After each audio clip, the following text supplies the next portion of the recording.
Everybody just, hi. Welcome to Inclusive Gathering. My name is Danielle. My pronouns are she, her.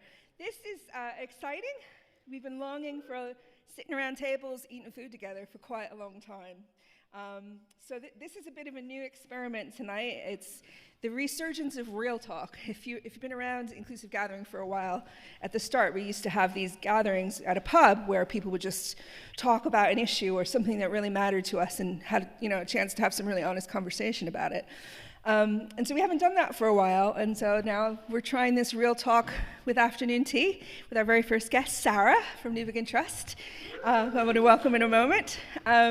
So just before we start, just to say, you can feel really free to get up, grab some food anytime, as long as we're sensitive to whoever's talking. There's a little quiet room to the side with some coloring and stuff in it that you can feel free, if you need to escape the space, go out there if you want to. Or just bring some coloring in here, bring it to the tables. We're really free and easy, and we just want you to feel comfortable. And yeah, get up and down anytime you want to. For those at home, we don't want you to miss out on the table discussion, so we're having a Zoom table discussion that's being led by Cam today, and the link is being shared on Facebook Live if you're watching on Facebook Live, and you can pop in there at the start, and then later on today there's going to be a kind of discussion table break thing, and you can join the Zoom group for that if you'd like to, or you can just watch, it's fine. So whether you're gay or straight, whatever your gender identity, whatever your race or ethnicity, whatever your ability, disability, we want to just say you're really welcome today as you are, and more than that, we want to celebrate who you are, because a big part of Inclusive Gathering is just recognizing the gifts that we all bring from our different experiences and our different backgrounds and our different faith traditions. So please feel free to just engage as you are today. I'm going to invite Naomi and Sarah up. Naomi is a part of the leadership community here at Inclusive Gathering, and she's going to be leading the rest of the time today. I'll let you introduce Sarah. Thank you very much. So, I'll just get settled a second. Yes, as Danielle said, I'm Naomi, and I'm part of the leadership team here, and I'm really pleased to introduce Sarah, who is joining us from Winson Green. Hello, everybody. Hiya. So, just to kick us off, I'd love it if you could introduce yourself and tell us a little bit about what it is that you do. Okay. My name's Sarah. I work at Newbigin Community Trust. I'm an advocate there for one of my sins. Maybe I shouldn't say that in church. I've been there now for about a year, and I absolutely love it.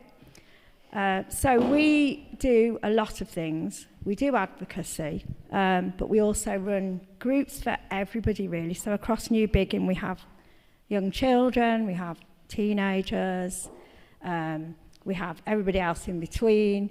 We have people who come with a lot of disadvantage, and we try and support people the best that we can. And what we try and do, if people come to us with a specific skill, and we can see that, and it's struggling underneath a pile of other issues, we try and look at that and develop it in the best way that we can to encourage people. It's part of mental health, I think. And we've got recently the Golden Age group, which I'm going to be retiring soon, so I'll probably be coming back to that one. That's what we do, really. Brilliant.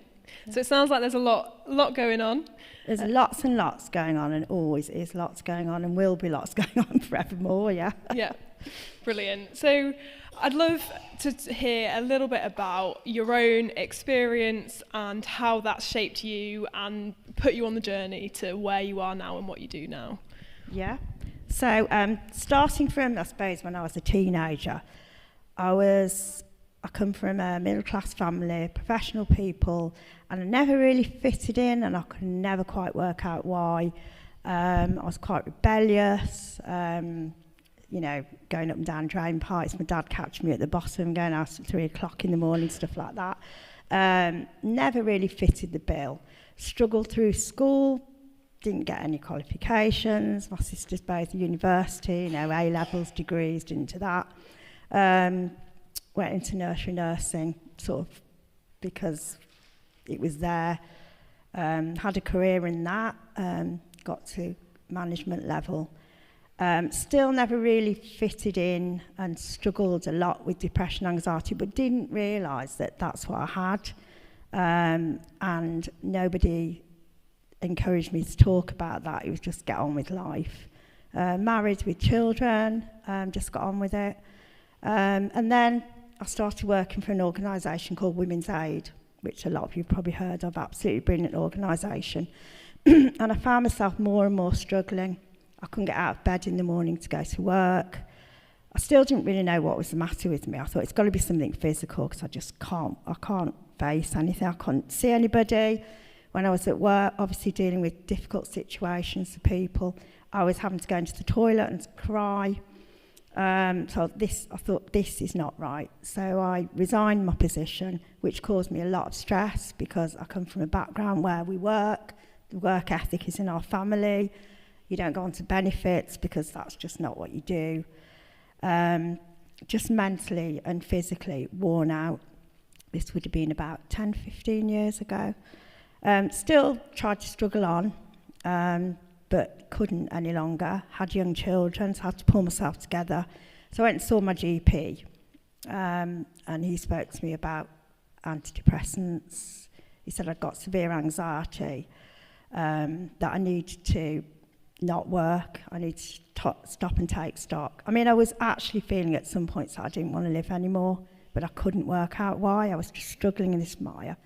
So I started to take antidepressants, felt somewhat better, but didn't feel right still. Couldn't find out why. Thought I'd got to get back to work quickly. Tried again, didn't work. Got referred to a psychiatrist in the end. I wasn't deemed ill enough to have any psychiatric sort of formal help.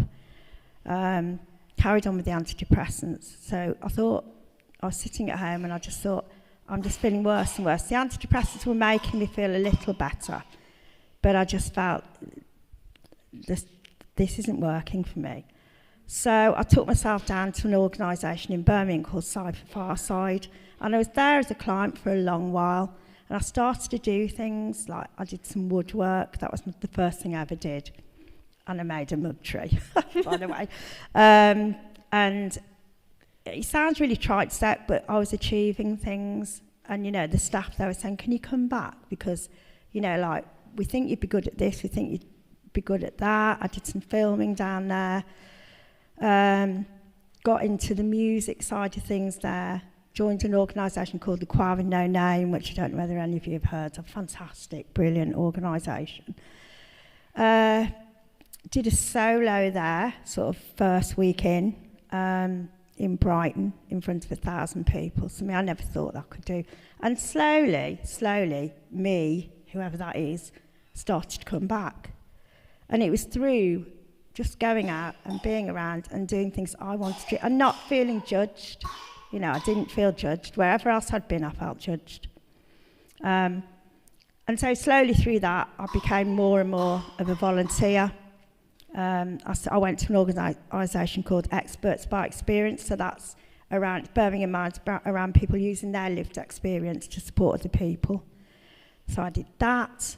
And then from there, I did go back to paid work, but nothing that I'd ever done before. And I went back with new eyes, because actually I went back seeing and understanding my own mental health. I also had addiction issues at that time, so I was drinking heavily. Lots and lots of different things were going on. I think I self-medicated because of the situation that I was in. So thought more and more, and I thought, what, I need to be back at work now. I need to go back to work. So I worked for an organisation called BVSC. I did some work on changing futures, so I was working around addiction, homelessness, mental health. Met Angie, and she said, come and work for me. And so I did, and it's the best thing I've ever done, because at Newbigin, you're allowed to grow. So while I'm growing, I'm also supporting other people to grow. And I thank them for that forever, because I've been able to do the things. Music is my life. I didn't realise it was, but looking back, I know it is. And so doing the music and the therapy stuff at Newbigin, supporting other people. Although my journey is never going to be the same as anyone that comes through that door, I know I've got so much more understanding now because of my recognised lived experience. So.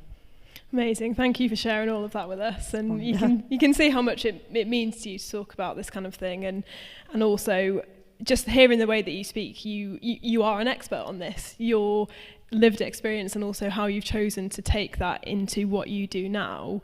You have so much to offer through all of that, through your own experience, through the experience you've built on from there. I'd love to hear a little bit more about where you see hope within this work that you do, and also creativity. Like, where are those things really, really important in what you do?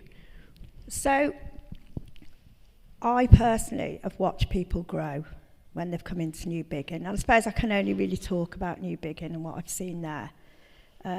People come in, and they often come in with one, it could be any issue. It could be anything. It could be around benefits, anything. Neighbourhood stuff, anything that's going on. So we give them that time. So although they present with one problem, they come in and they might just mention, well, actually, I'm really good at this, or I enjoy that, And so then we sort of say, right, we'll come along then, because it's so, and we sort of create opportunities for people. So people, come in and say, I'm a rocket scientist. I'm sure Angie would find a course for them to do on it, but that's what we try and do, and that's what's unique about Newbigin, because I've worked and I've been clients at other organisations, and that doesn't happen. So it's the creativity, and I think from the creativity becomes the hope for people. And we seriously have got people who have been there, who are now there, and they're running their own bits of the organisation, and they feel included, and it's an inclusive thing. And I think about, like this church and the beliefs and the inclusivity. Can't say it. I think it's really difficult for people with mental health. I mean, it was difficult for me, as a straight white person, but I know there's cultural issues around mental health. I think in one of the, I think it's Hindu, correct me if I'm wrong, but I know there's actually no translation for mental health. It doesn't exist, or it's not supposed to exist. And so it's a really difficult thing. And coming here has given me hope as well to see the inclusivity, and that people want to talk about mental health. Definitely, yeah. And from your experience of working at Newbigin and from your own personal experience, what is it that makes that difference? Is it that just seeing beyond people's labels, seeing beyond a diagnosis or a misdiagnosis, to who they are? Is that what makes the difference, do you think? Yeah, I mean, people are people. Are the thing about Newbigin is we don't do to people. We work alongside people. We see people as our family. They are our family. And that for a lot of people, when they've been through a system, I went through the mental health system, and you don't feel like that. You're just a number, Although people do try and help, and I'm not decrying anything that NHS do or anything like that. Absolutely. It's a different sort of way of being, and I think that's where people get the hope from. That's why they come back, because they feel welcome, they feel included, and they feel as though, for a lot of people that we see, they've got no family. Many people come into me and they haven't got a next of kin, and we have to do that at Newbigin. We are their next of kin. Yeah, I think, from my own experience with this as well, engaging with professional services takes a lot out of people, and people aren't going to be successful in those programs that exist unless they've got the right support. Yeah. Yeah.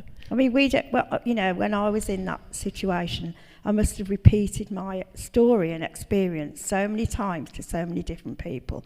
And still, really, at the end of it, I wasn't getting the support that I needed, because people will take different bits out of it. Oh, you suffer domestic violence, we'll send you to Women's Aid. And this is not decrying any other organisations. You're homeless, we'll send you to Cypher. You've got mental health, you go down the NHS route. Whereas I think what we try and do at Newbigin, not that we don't refer people to other organisations, but we just see people as people, really. Not, oh, there's Sarah's mental health, or there's so-and-so, he's got a drink problem. We don't do that. We see people as people. Definitely. So taking a little bit of change of track, but let's say you had a magic wand or 3 wishes or however you want to think about it. From your experience, what would you change right now to make things easier for people who are experiencing issues with their mental health? That's a big one. Make everywhere Newbigin Trust. But that's not going to happen, is it? It's what I touched on before. Don't judge people. When you meet somebody, meet them with fresh eyes and understand that, people are coming from a place. We can all make judgments, and I do it all the time. But think about, what's gone on in people's past. What makes them behave in the way that they do, and try not to judge that. Just try and work alongside that. I think really that's all I can say, and love people. Yeah, no, I definitely think that we just need a bit more of that in the world, in Definitely. general, don't we? Yeah, absolutely. Is there any advice that you'd give to anyone who's maybe listening to this or in the room or wherever that is thinking, I don't know where to start, I know something's not right, I've struggled getting help, or I've struggled to find people who understand? What advice would you give to someone in that situation? So, I know it's really, really, really hard to admit. Well, it was for me.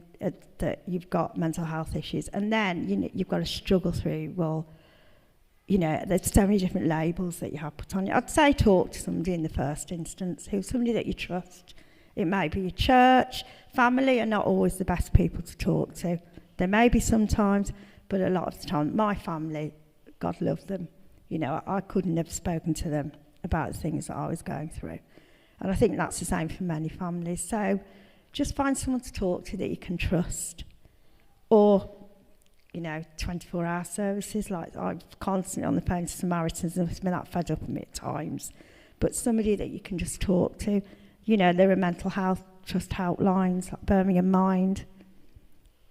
Talk to somebody. Don't suffer it on your own, because when you bury a problem, it doesn't go away. Absolutely. Well, thank you so much for sharing everything that you end? have with us. Yeah, no, that's. You've definitely touched on everything that that I had prepared at least.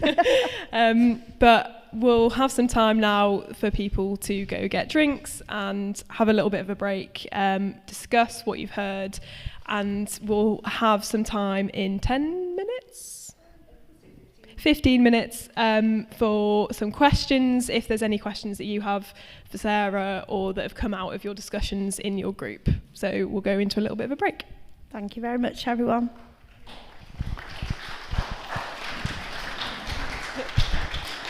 And just to say, I recognize that we're talking about stuff that's hard, and everybody has different lived experience. And so if you're feeling like this is a lot, I feel there's a number of us that are around that you can chat to. Grab me, grab Naomi, Eunice in the back over there.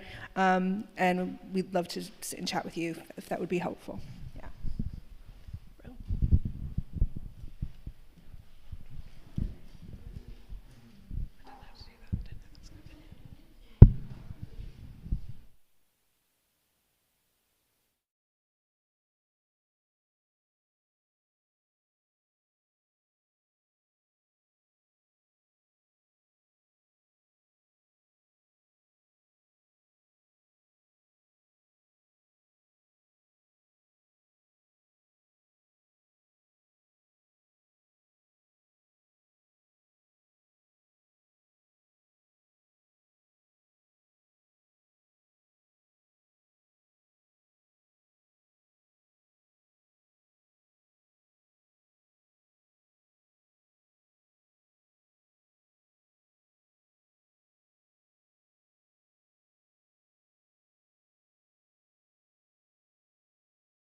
Not cutting anyone off mid-sentence, sorry if I am. But we'll go into a bit of a Q&A sort of time.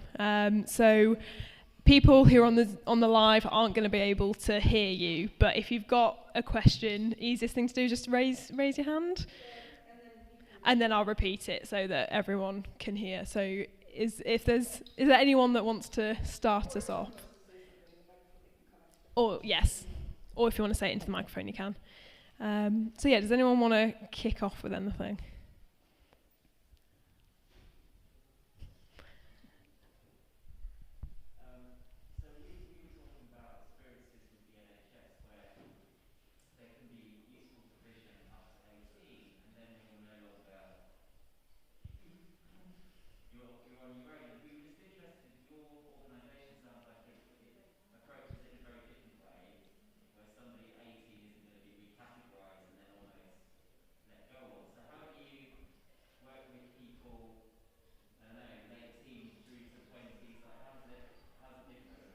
I'm looking at Angie to answer that one.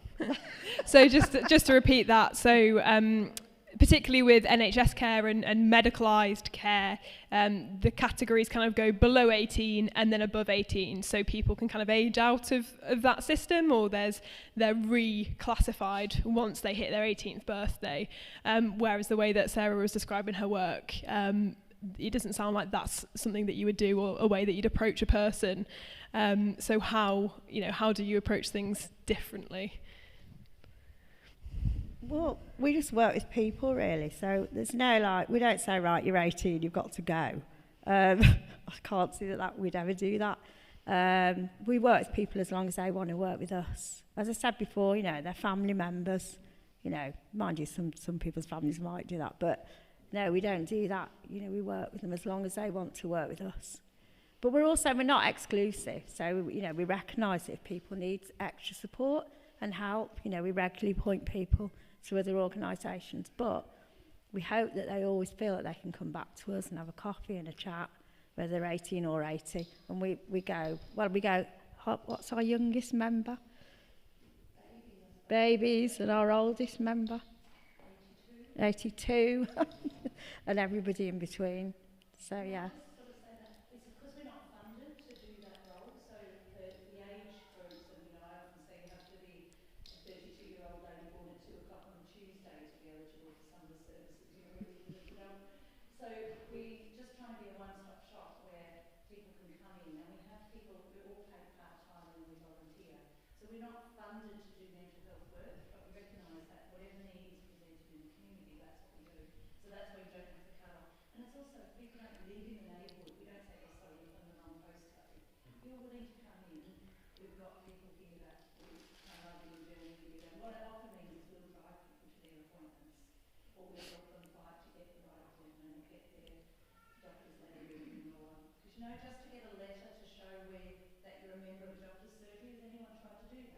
Costs £30 in Winson Green, costs £15 in Sutton Coldfield, so people don't have the money to get the letter to show that they actually go to that doctor's surgery with proof of address that they need. So we'll do those kind of things. But that's often our volunteers just paying for it themselves.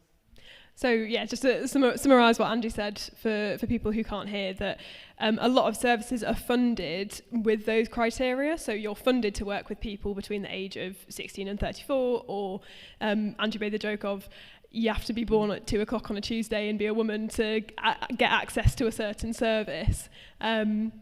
Whereas the approach that Newbigin takes is that, they're not funded to do specifically mental health. They're funded to create community and look after people. And so if someone comes with that specific concern, they will do what they need to do to get them the help that they need. And if that means paying £30 to get a letter from their doctor to say they're registered to a certain GP, then that's what they'll do.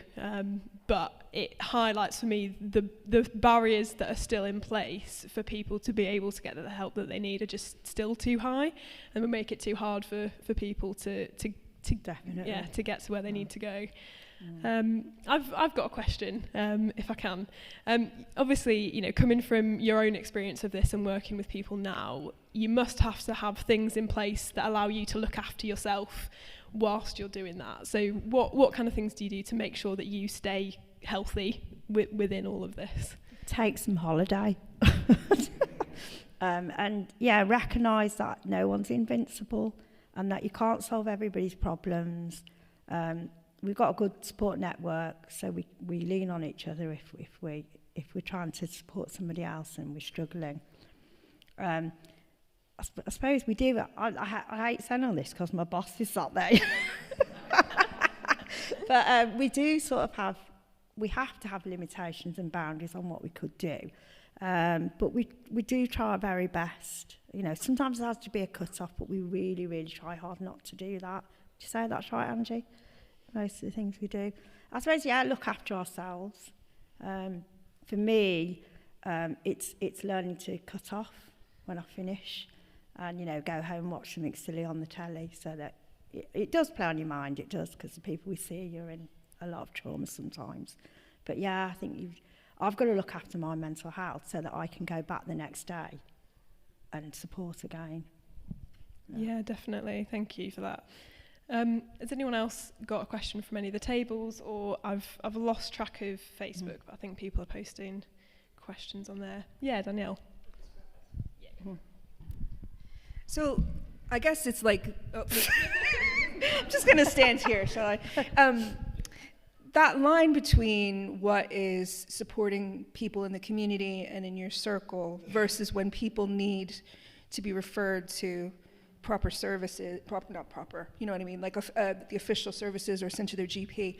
How do you make that call? Because I think sometimes that's the thing. We wouldn't want to encourage people to do, you know, take care of things that are beyond what they should be. So how do you make that call?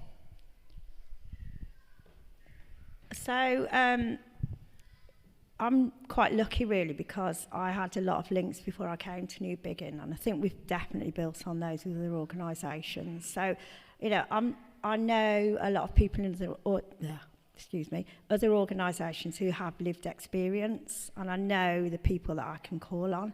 So, for instance, if people are struggling with housing, I can talk to my friend at Shelter, who I know will have an empathy and understanding. So I think we're lucky in that respect that we've got that network around us. Obviously, you know, like when someone comes to see me, I put the options to them, depending, you know, and I always say to them, there's this organisation that may help. And to be honest with you, I just ring them up. You know, and I always make sure that the person's there. Most of the time they'll ask anyway, is the person with you? And then what we do as well, we always follow it up, you know, because sometimes, you know, people get lost within organisational lists and systems. So, you know, we always say, you know, well, they will come back anyway and they'll say, we haven't heard anything from so-and-so. And so then we have to do the kick up the bottom bit, you know, and I think we're good at that stuff, you know, and getting people to do what they should be doing for the people. So you've built up an understanding of what services are out there, and so you can then go, all right, now that I've got a bit of an understanding of this person's situation, I know where is going to be most helpful for them, rather than them having to go and chase it up in a million and I think different on directions. the staff team we've got expertise in different areas, so people know different things about, you know, different organisations, and we try our best to signpost people. But again, they know they can always come back to us. You know, we're not just sending them out into the wilderness. Like Angie said, a lot of the time we'll go with them. We do support visits with other organisations to see people who may be struggling with that trust issue. They've built a trust with us, so we can go out and do that sort of work. So we do quite a lot of bridge building work as well, would you say, Angie? With other organisations. Yeah. So I think that touches on a question that someone's posed. So as a church, we're not specifically, even though our name is Inclusive Gathering Birmingham, not necessarily everyone comes from Birmingham or comes from Birmingham city centre. Like, we're quite dispersed. So if we're going to kind of take on some of your advice and do this for kind of within our community, how do you think we can integrate some of what you've said into the way that we work? Do you think it is that building relationships with different other organisations? Yeah, I think you need to know who's around you and who you can call on, definitely, to support people properly. Yeah, I mean, we deal with the local community, but we don't turn anybody away from the wider community. And we have people quite often who've just been released from prison. Yeah. You know, and obviously they've come from, geographically, they've come from all over the Midlands. So, you know, I don't know whether, you know, to be inclusive of everybody, you have to welcome everybody. Yeah, of course. And not, you know, like a lot of organisations will have, oh, well, you know, you're out of the area, so you can't come to us. Maybe that's, yeah, a way. Yeah, no, I definitely think that's within our ethos is, you know, we don't put a limit on our community geographically, sort of thing. But when so many other services do that, it can make it difficult to point people in the right direction and I think sync up well to know what kind of help is out there for people. So it'd be interesting for us to think as a community how we best approach. I mean, yeah, you have this. to be creative as well, I think, because obviously we've all been the struggles of last year. But I mean, right from the beginning, you know, we were going out protected up, garbed up, you know, and we sort of knock the door and run away, but leave a food parcel, just so that people knew that we were around and we were there. And then gradually, as restrictions, you know, lifted, we've been able to do more and more. And I'd say average drop-in size, Angie, what is it? People coming through the door. 60 a day, you know, and that's managed as well with COVID. So, you know, for me personally, this is only my personal view, people need to come away from the laptops now and they need to start getting back out there because, you know, there's a lot of restriction and it's okay saying to somebody, oh, well, you know, have your appointment on Zoom at next Tuesday at 2:00. Half our guys haven't got phones, let alone the technology to be able to use Zoom or maybe an understanding of how to use it.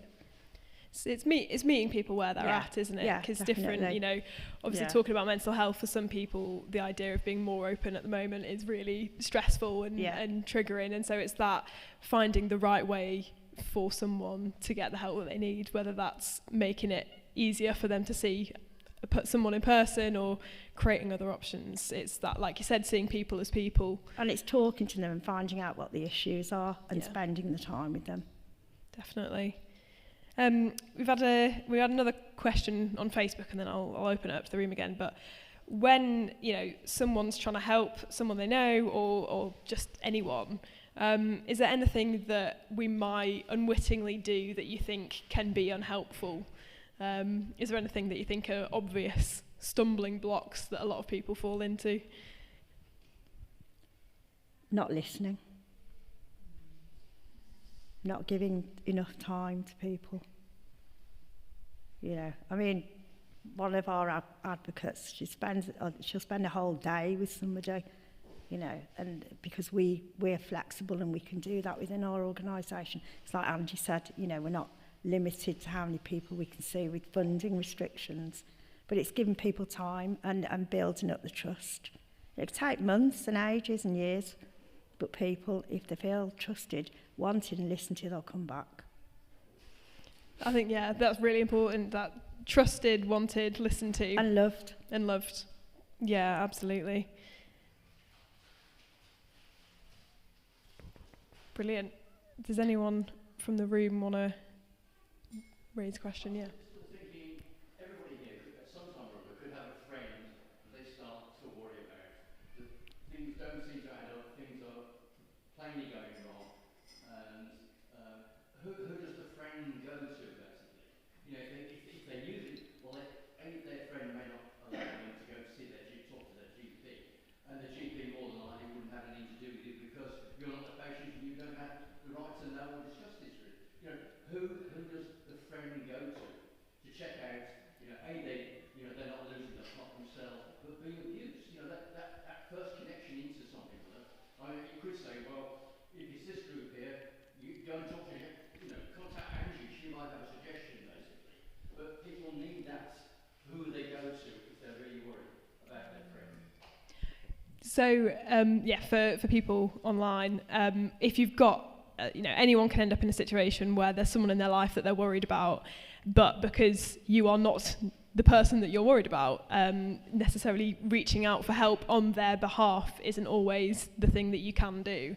So what do you do as that person? you have any suggestions? We're not expecting you to have all the answers today. It's a difficult one. Again, I suppose you've got to know your friend really well and be an open, honest discussion, and that's hard when it's a friend. I've been in those situations. But I suppose try and encourage that person maybe to get help, handhold a bit, go make a telephone discussion,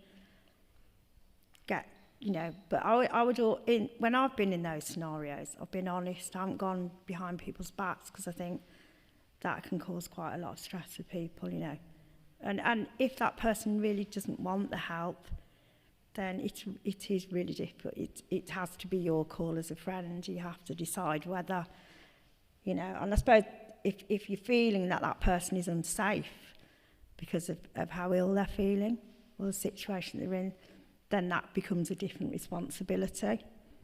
But yeah, it depends on the levels really and what you're talking about, I'd say. So if the friend needs somebody to talk to with a bit more experience of mental health, really, just a bit of guidance, because it's maybe the first time they're faced with somebody that it looks as if they're losing the plot totally and they don't know which direction she's going.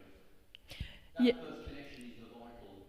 Yeah, so just, when, again, sorry, repeating for online, but when you are in that situation and it's the first time you've encountered this, you're not going to know where to go. And so having that can be really helpful. I think I know Mind and other kind of well-known organisations will offer advice to you, even if you're not the person that you're worried about.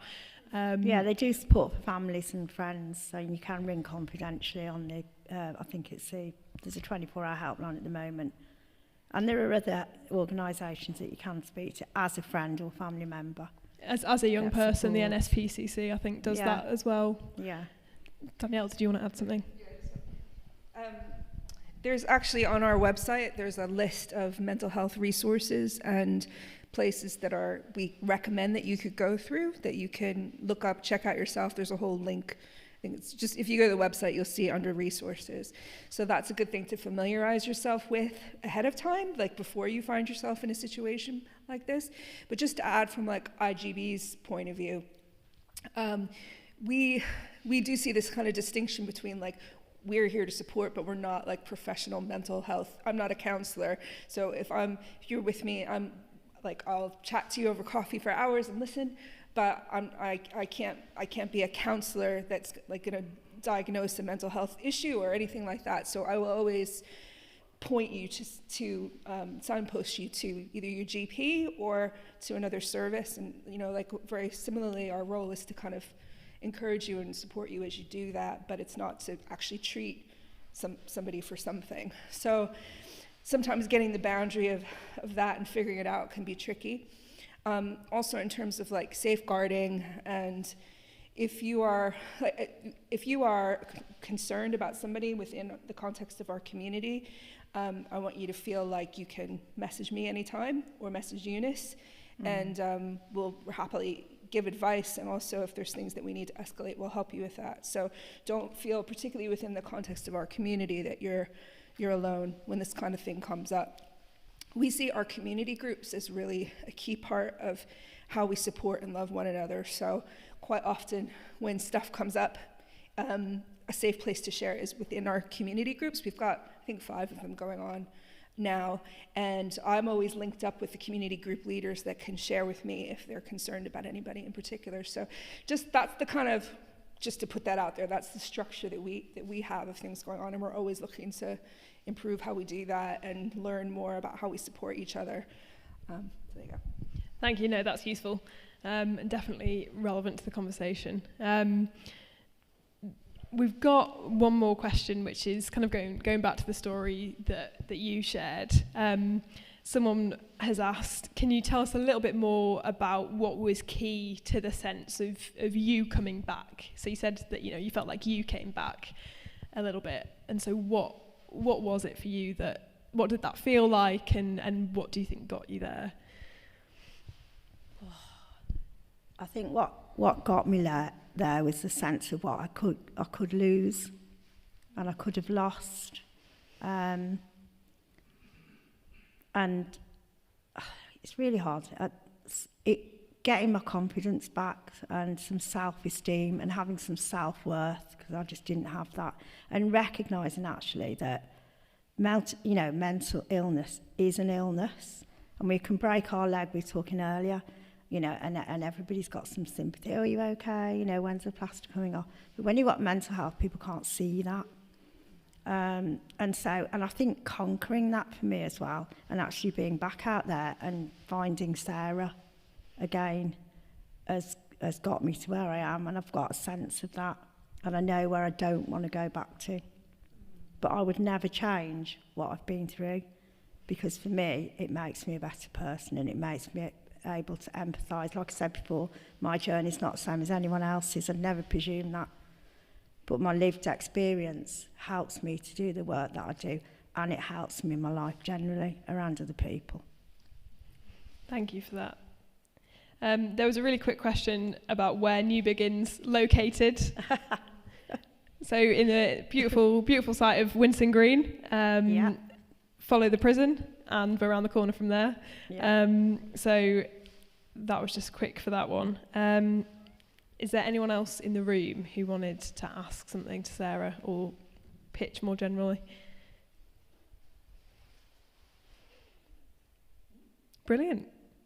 All right, well, please join me in thanking Sarah for being such a brilliant speaker today.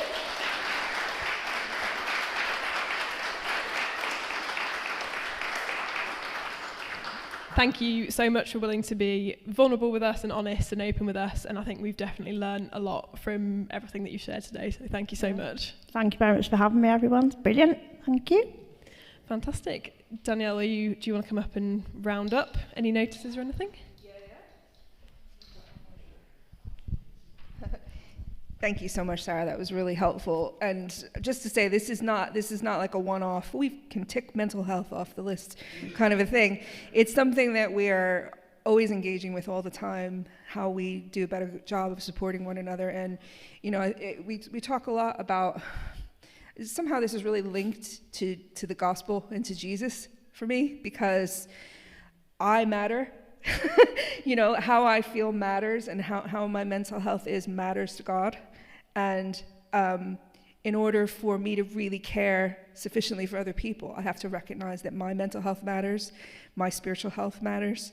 And when I'm in a place where I'm looked after myself and supported, which thankfully I really am by loads of wonderful people, I'm in a much better position to support and love other people around me. So don't lose sight of that in your desire to help the people around you, that actually you really matter to God, and you as your best self, as the real you, as the real Sarah, are the people that can do the most good in the world. So that's kind of how I wanted to round that one up. Just to say a couple of announcements. I mean, we're not going to rush anybody off. You can certainly sit around and have more of a chat. I think we're not going to go to the pub today, unless anybody's desperate to go to the pub because we've eaten and we're drunk and we can hang out and chat a little bit longer. Next week, we're a hybrid church, which means that some weeks we meet online only, and some weeks we meet in person. But this is a stretch of 3 weeks in a row where we're meeting in person. So next week, we're doing a similar kind of table setup, and we're having a conversation with, what's his name? Austin Harkey. That's helpful, isn't it? Who is the author of Transforming.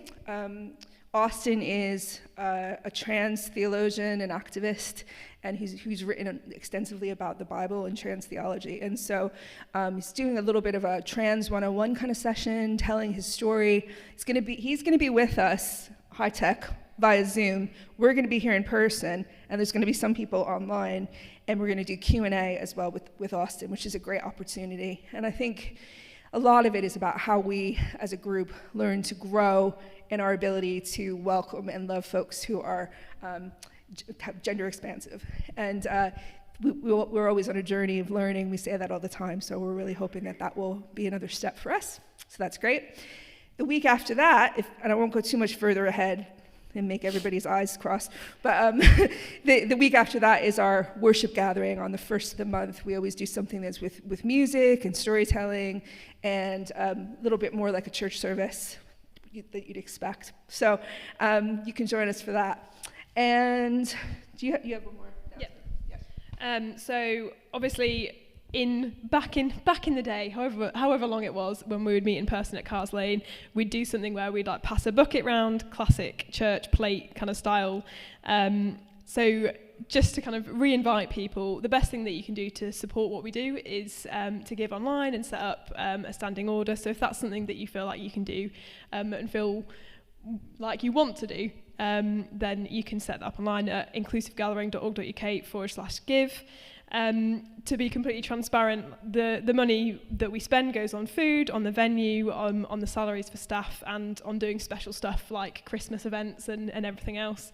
And that's where your money goes. There's no big black hole where it's going to fall into.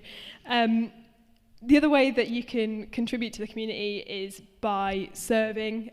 We have a wonderful team of volunteers who make stuff happen, who set up, who run Kids Club, who do the food and drink and all of that. So there's a little form that's on the tables, and if you want to tick what you're interested in, then that would be great, and someone will be in touch with you to discuss, getting more involved in the setting up side of things. Is that it? Yeah. Oh, ignore that. I just spilled a cup of tea.